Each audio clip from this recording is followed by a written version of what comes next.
Hey guys, welcome back to another tutorial video. In today's video, I'll show you how to troubleshoot Steam family sharing when it's not working correctly. So first, make sure the accounts involved are eligible for Steam's current family sharing or Steam family system. Steam's family features and requirements can change, so check the latest official settings. Next, make sure you sign into the correct Steam accounts. And open Steam's family or account settings and verify that the family members are properly added.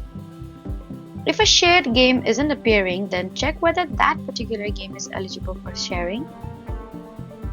Not every title or type of content can necessarily be shared. So you need to also make sure the Steam client is updated on the devices being used. So that was it for the video. Please do not forget to like, comment, and subscribe for more helpful tutorials. Thank you for watching.